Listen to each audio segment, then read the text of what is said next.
Hi, this is Pam Price. Welcome back to Jumpstart Code. In this video, we're going to learn how to make two additional types of text boxes, some very specific ones. In a previous video, we learned how to use input type equals text, which allows you to enter any type of input, numbers or letters. We want to see in this video how we can handle password input and how we can handle input where we want to force the user to only enter numbers.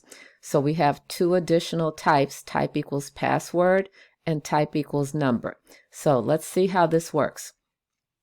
Here's the very simple form that we're working with. Again, we're not really focusing on what happens when we submit the form. We're focusing on the user interface aspect of building the form elements right now.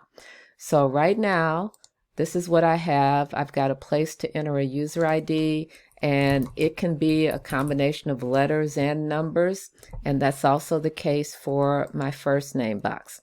So let's add a password field. I'm going to put a break so I start on the next line, and I'm going to use my nesting technique for my label. I'm going to say that this is going to be password, and inside, and again, notice the indenting when I nest things. I'm going to say type equals password. Now that's the minimum of what we need in order to demonstrate this right now.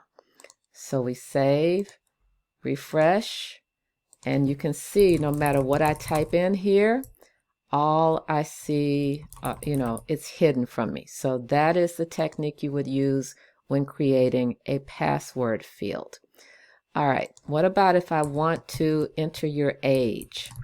So let's add another label, your age. And inside here, now we could use a regular text box, but we'd have to make sure then that the user does enter only numbers. So what we want to do is restrict that. So if I say type equals number, then if I save this and refresh, you'll notice something different. When I go here, I've got these boxes. I'm trying to type letters right now. It won't let me. It'll allow me to type in a number. And look, I can very easily click and change the number. But the most important thing is that I'm only allowed to enter numbers. In addition, if you want to specify a lower range and or an upper range for the numbers here, I can say min equals 5, max equals 100, for example, right? Or let's say we're going to say enter, we'll leave the age. Enter your age. I'll change it in a second. So let's save this. And you'll see that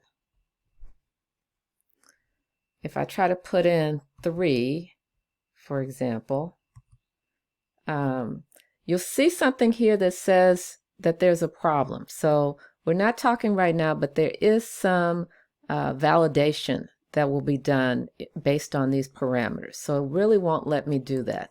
So the lowest number that I'm supposed to be able to enter is 5. So if I do 5, I don't see an error. And I can click up from that.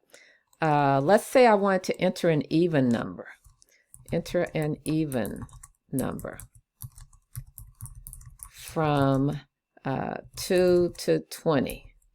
Okay, so I can say the minimum is 2, the maximum is 20, and I can set up a property called step equals 2 that allows you to increment in ranges of 2. So we refresh this, and if I try to put in 7, for example, you'll see it's telling me there's a problem, right? If I put in 10, then that's fine. And if I click the button up, you'll see it's going up by 2s or it's going down by 2s. So those are some additional attributes that are useful when using type equals number. You can specify, if you want to, a minimum, a maximum, and a step. And notice that those all have to be in quotes.